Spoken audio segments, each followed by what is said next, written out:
오늘은 하나님과 재물을 겸하여 섬길 수 없다는데 그럼 나는 무엇을 버릴 것인가?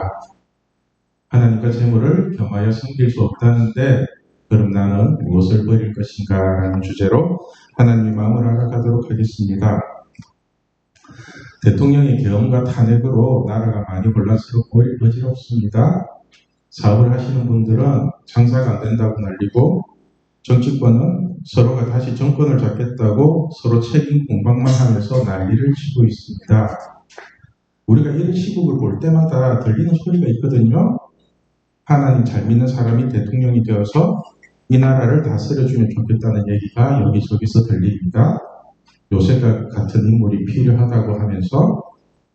그런데 문제가 뭐냐면 말을 이렇게 하면서 사람들은 다음 세대에게 하나님을 잘 믿기보다는 공부를 더 강조하고 있는 것 같습니다.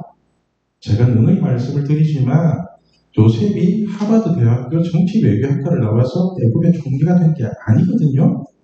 그저 하나님만 바라보고 애굽에서 노예로 11년 그리고 억울한 누명을 쓰고 감옥에서 2년 살 때도 끊임없이 하나님만 바라보니까 하나님이 애굽의 총리로 만들어주신 거잖아요. 그죠? 그런데 사람들은 성경에 이런 내용을 뻔히 알면서도 공부를 잘해야 정치권에도 들어가고 나름대로 영향력을 미칠 수 있는 높은 자리에 올라갈 수 있다고 얘기를 하거든요. 사실 우리가 공부를 잘하면은 세상의 높은 자리에 올라갈 가능성은 많습니다. 그런데 이렇게 높은 자리에 올라갔다고 해서 세상을 변화시킬 수 있는 건 아니잖아요. 요셉도 하나님의 손에 붙들려 있었기 때문에 세상을 살렸던 거지 공부를 잘해서 살린 게 아니라고요. 여러분들도 아시다시피 지금 정치권을 잡고 있는 사람들 대부분이 학력이 좋고 나름대로 잘 나가는 사람들이라는 거 알고 계시죠? 그죠? 더욱이 보좌진들의 학력은 우리나라 최고의 학력이거나 해외 유학파들입니다. 그 사람들 옆에 참모진들을 일자 무식하거나 못 배운 사람들로 쓰지는 않을 거 아니에요. 그러니까 공부를 잘한다는 사람들이 모여서 정치를 하는데 나라가 이 모양 이 꼴이거든요. 한마디로 공부 잘하고 똑똑한 사람이 정치를 한다고 해서 나라가 바뀌고 세상이 바뀌는 것이 아니라는 것입니다. 애국심도 없이 자신의 이익을 위해 정치를 하는 사람이 어떻게 세상을 바꿀 수가 있습니까? 말로는 나라를 위하고 국민을 위한다고 하지만 그 실상은 오직 자신들의 이익뿐이잖아요. 그렇다면 여러분, 종교가 기독교인 사람이 대통령을 하면 세상이 바뀔까요? 그러면은 여러분이 생각하기에 지금 우리 대한민국 정치권에 교회를 다니고 하나님을 믿는 사람이 없어서 지금 이 나라가 이 모양 이 꼴로 바뀌었다고 생각하십니까? 요셉처럼 하나님 한 분만 바라보는 한 사람이 없어서 그렇게 된 건 아닐까요? 제가 오늘 설교를 준비하면서 역대 대통령들의 종교를 조사해 보니까 이승만 대통령이 기독교, 박정희 무교, 전두환 불교, 노태우 불교, 김영삼 기독교, 김대중 천주교, 노무현 무교, 이명박 기독교, 박근혜 무교, 문재인 천주교, 그리고 이번에 탄핵된 윤석열은 천주교, 불교 이렇게 나오던데요. 이런 사람들이 대통령이 되기 위해서 선거철만 되면은 절에 가서 절도 하고 성당에 가서 미사도 드리고 교회 가서 예배도 드리고 하면서 어떻게든 한 표라도 더 위해서 노력한다는 사실을 다들 알고 계시죠? 그죠? 특히 김영삼 대통령과 이명박 대통령은 우리가 다 아는 교회 장로님이시잖아요. 이런 분들이 정치를 할 때 먹고 살기 좋은 나라였다고 생각하세요? 그러니까 문제는 종교가 기독교냐 불교냐 천주교냐가 중요한 것이 아니라 자신이 지금 하나님만 섬기고 있느냐 아니냐가 중요한 거거든요. 예. 대통령이 장놈이 뭐해요? 하나님을 100%안 믿는데 안 그래요? 이것을 오늘 본문에서는 하나님과 재물을 겸하여 섬길 수 없다고 말씀하고 있거든요. 우리 24절 말씀 같이 읽겠습니다. 한 사람이 두 주인을 섬기지 못할 것이니 보기를 미워하고 저를 사랑하거나 보기를 중히 여기고 저를 경히 여기니라. 너희가 하나님과 재물을 겸하여 섬기지 못하느니라. 여러분, 하나님과 재물을 두 개 다 동시에 섬길 수가 없답니다. 마치 한 여자가 두 남자를 동시에 사랑한다고 하면 듣는 순간 칠 수 없잖아요. 그죠? 한 사람은 얼굴이 잘생겨서 좋고 한 사람은 돈이 많아서 좋다고 하면은 둘 다 사랑하는 건 아니라는 걸 아시죠? 마찬가지로 하나님과 재물을 겸하여 섬긴다는 건 자기 이익만 챙기겠다는 거잖아요. 사실 하나님과 재물을 겸하여 섬긴다는 게 하나님 외에 다른 신을 섬기지 말라는 첫 번째 계명부터 어기고 시작하는 거라고. 그런데 사람들은 그렇게 하면서도 자신은 하나님 잘 믿고 있다고 우기거든요. 그렇다면 여러분, 우리가 하나님과 재물을 겸하여 섬길 수 없다면 여러분은 무엇을 버릴 거예요? 어떤 거 버릴 거예요? 하나님을 버리실 건가요? 재물을 버리실 건가요? 여러분은 지금 재물이 없어서 마음에 와닿지 않는 모양인데 여러분들에게 맞게끔 다시 한번 물어볼게요. 여러분은 하나님과 공부 중에 어떤 것을 버리실 거예요? 하나님을 버리실 거예요? 공부를 버리실 거예요? 당연히 공부를 버려야 되는 거 아닌가요? 그래서 제가 주일에는 온전히 하나님께 예배만 드리는 게 맞다고 얘기를 하는 거예요. 주일에는 6일 동안 공부를 열심히 하는 것에 대해서는 제가 시비 걸 이유가 없지만은 주일에 예배 1시간 딸랑 드려놓고서는 이제 학원 가겠다고 학원 가서 공부하겠다는 건 아니잖아요. 당장 내일이 시험이더라도 오늘 주일은 온전히 지키는 거라고요. 사실 공부에 대한 감각이 있다는 것 자체가 이미 하나님과 공부를 겸하여 섬기고 있는 거거든요. 여러분이 생각하기에 하나님이 사람을 쓰실 때 과연 어떤 사람을 쓰실까요? 예를 들면은, 자, 객관식으로 낼게요. 1번, 공부는 전교 1등 하는데 하나님을 안 믿는 사람. 2번, 전교 1등 하는데 하나님을 어느 정도 믿는 사람. 대충. 3번, 공부는 잘 하지는 못하는데 하나님을 100으로 믿는 사람. 여러분 1, 2, 3번 중에 하나님이 어떤 사람 쓰실 것 같아요?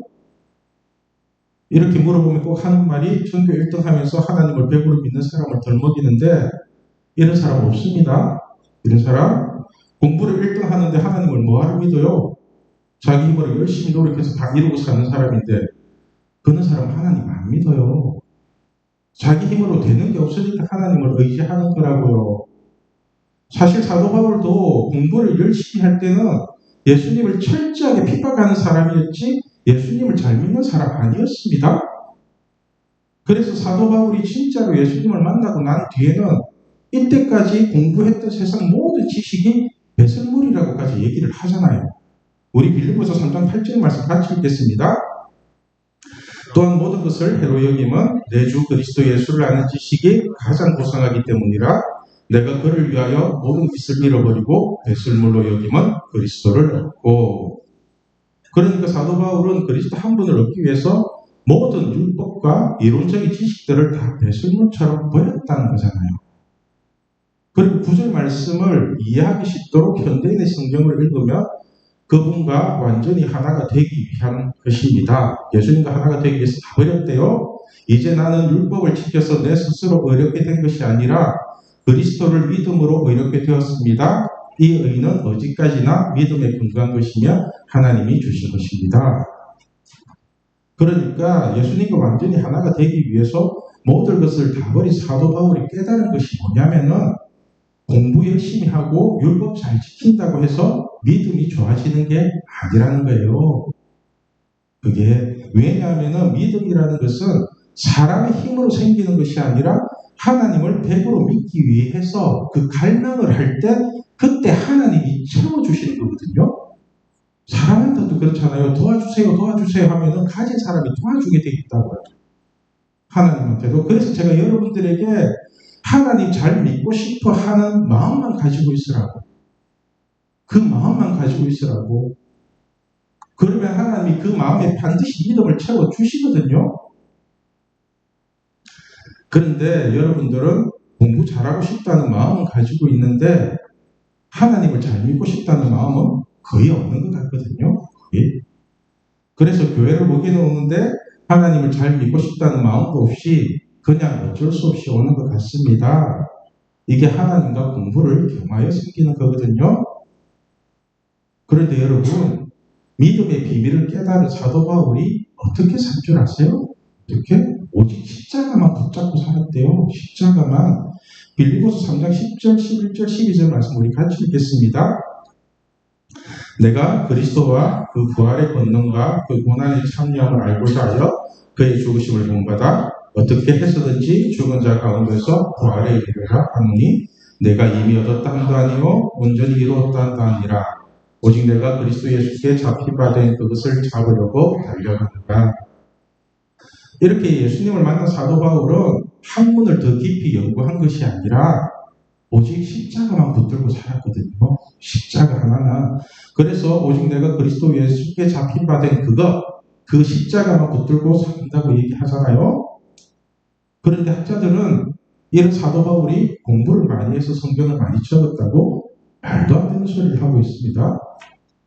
여러분 성경을 잘 읽어보면요. 사도 바울이 성경을 많이 기록할 수 있었던 이유는 자신이 예수님을 믿지 않았을 때 자신이 배운 율법을 가지고 예수님을 철저하게 핍박했기 때문에 성경을 많이 적을 수 있었던 거거든요. 그래서 예수님을 핍박할 때 자기 모습과 예수님을 100% 믿을 때의 영적 상태를 계속해서 비교하면서 성경을 기록하고 있다고요. 이것을 어디서 알 수 있냐면은 복음의 진수라고 하는 로마서를 보면은 육적인 삶과 영적인 삶에 대해서 처절할 정도로 비교를 합니다. 처절하게 내가 예수님 핍박할 때는 이랬고 지금 예수님 믿을 때는 이렇고 그 두 개를 계속 핍박해요. 그래서 나는 핍박자고 고행자고 막 그렇게 표현을 하잖아요. 이런 관점을 가지고 로마서를 한번 읽어보세요. 사도 바울이 진짜로 하고 싶은 말이 뭔지. 예수 잘 믿으라는 거 그 말입니다. 여러분 사도 바울은요. 내가 공부를 열심히 하고 율법을 잘 지켜서 예수를 잘 믿게 되었다고 말한 적이 단 한 번도 없다는 사실을 명심하십시오. 그런데 사도 바울과는 반대로 진짜로 못 배우고 천한 사람이 있거든요. 물고기 잡는 어부 출신. 그런데 이 사람들이 예수님을 만나고 난 뒤에 엄청 똑똑해집니다. 그 사람이 누구냐면 베드로와 요한입니다. 우리 사도행전 4장 13절 말씀을 등등번역으로 같이 읽겠습니다.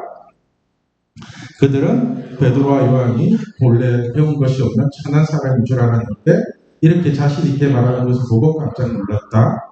그리고 두 사도가 예수를 따라다니던 사람이라는 것을 알게 되었다. 그러니까 베드로와 요한은 온 동네 사람이 인정하는 배운 것도 없고 천한 사람이었던 거잖아요. 그죠? 그런데 이런 사람들이 예수님을 만나고 말씀을 증거하니까 사람들이 이 무식한 어부들이 진짜 똑똑해졌다고 하면서 다들 놀라잖아요. 다들. 그리고 이렇게 무식한 베드로와 요한도 성경을 기록한 거 아시죠? 그죠? 베드로는 베드로 전서를 기록했고요. 요한도 요한복음과 요한 1, 2, 3서, 요한계시록까지 기록을 했습니다. 그러니까 한마디로 공부 잘하고 못하고를 떠나서 그냥 예수님 한 분만 잘 믿으면 하나님이 반드시 쓰신다는 거예요. 반드시. 그런데 사람들은 아이러니하게도 하나님께 쓰임받기 위해서 예수님께 목숨을 거는 게 아니라 공부에 목숨을 걸거든요. 그러면서 또 교회는 열심히 다녀요. 열심히. 그래서 오늘 본문은 너희가 진짜로 교회를 다닌다면 하나님과 공부를 겸하여 섬길 수 없다고 하면서 둘 중 하나만 선택하라고 하고 나머지는 다 버리래요. 나머지는. 그렇다면 여러분은 무엇을 선택하고 무엇을 버릴 것입니까? 예수님을 선택하고 공부를 버릴 거예요? 공부를 선택하고 예수님을 버릴 거예요? 아니면 계속해서 예수님과 공부를 겸하여 섬기면서 끝까지 하나님을 속이실 건가요? 오늘 말씀의 제목이 하나님과 재물을 겸하여 섬길 수 없다는데 그럼 나는 무엇을 버릴 것인가입니다. 제가 어떤 친구에게 이런 질문을 한 적이 있습니다. 둘이 진짜로 사랑하는 사이인데 둘이 진짜로 사랑해요. 그런데 마귀가 이런 제안을 하는 겁니다. 누구든 한 사람이 상대방에게 대놓고 나는 너 안 사랑해. 이때까지 내가 심심해서 너 가지고 논 거야. 그러니까 이제 저리 꺼져. 꼴도 보기 싫으니까 이렇게 하면은 마귀가 10억을 주겠대요. 10억을 주면 그 소리 하면 10억 주겠대요. 사랑하는 사람에게 상대방에게. 그래서 그러면 너는 어떻게 할 거냐 하니까 하는 대답이 진짜로 사랑하는 사람이라면 억만금을 줘도 그런 소리는 하기도 싫고 그런 소리는 듣기도 싫대요. 진짜로 사랑한다면 그래서 제가 한 번 더 물었죠. 어차피 상대방이랑 짜고 10억을 받기 위해서 거짓말로 딸랑 한 번 하는 건데 뭐 10번 하는 것도 아니고 그리고 계속 사랑하고 사귀면 되지 않냐. 그렇게 해서 그렇게 받은 10억을 가지고 맛있는 것도 사 먹고 재밌게 놀면 되지 않냐고 그렇게 제가 한번 다시 꼬셨거든요. 그러니까 한다는 말이 10억이 중요한 게 아니라 그 말을 하는 순간에 진짜 사랑은 끝난 거래요. 그 말을 하는 순간에 진짜 사랑은 끝났다고요. 그때부터는 사랑이 전부가 아닌 돈과 사랑이 겸해지는 게 되는 거래요. 그리고는 마귀에게 받은 10억으로 뭘 해도 신나지 않을 거라고 대답을 하는 것입니다. 저는 이 대답이 하나님의 음성처럼 들렸습니다. 그 대답이, 그 어린 소녀가 하는 대답이 하나님의 음성처럼 들리더라고요. 여러분, 마귀가 아무리 천하만국을 보여주면서 다 주겠다 할지라도 우리는 그냥 하나님 한 분만 사랑하면 되고 하나님 한 분만 믿고 의지하면 되잖아요. 이게 진짜로 하나님 사랑하는 거라고요. 뭐가 그렇게 필요해요? 하나님 외에. 하나님 외에 그렇게 갖고 싶은 게 뭐가 있고 그렇게 필요한 게 뭐가 있어요? 그래서 하나님은 우리에게 먹고 사는 문제 걱정하지 말고 그냥 하나님만 100% 먼저 사랑하래요. 이게 오늘 본문 33절 말씀입니다. 우리 33절 말씀을 현대인의 성경으로 같이 읽겠습니다. 너희는 먼저 하나님의 나라와 그의 의를 구하라. 그리하면 이 모든 것을 너희에게 덤으로 주실 것이다. 여러분, 우리가 하나님의 사랑과 하나님의 말씀을 먼저 구하면은 나머지는 모두 덤으로 따라오는데요. 덤이 뭔지 아시죠? 마트에 가서 물건 하나 사면은 테이프로 칙칙 감아가지고 몇 개 따라오는 거 있잖아요. 그게 덤이잖아요. 마찬가지로 우리가 하나님 한 분만 100% 믿으면요. 나머지 모든 것은 하나님께 묶여서 덤으로 따라오는 거라고. 덤으로. 어른들은 여러분들에게 팔방미인이 되기를 원하실 것입니다. 공부도 잘하고 노래도 잘하고 체육도 잘하고 돈도 잘 벌고 직업도 세상에서 영향력을 미칠 수 있는 번듯한 직업을 가지고 거기에다가 하나님도 잘 믿고 그렇게 여러분들에게 자신들은 하지도 못하고 이루지도 못한 팔방미인이 되기를 여러분들에게 억지로 강요할 겁니다. 그러나 여러분, 우리 하나님은요, 여러분들에게 하나님 한 분만 잘 믿으라고 요구하고 계십니다. 한 분만 잘 믿으래요. 그리고 그렇게 하기만 하면은 여러분들에게 필요한 모든 것을 다 채워주시겠다고 약속까지 하십니다. 여러분들은 누구의 말을 듣고 사실 건가요?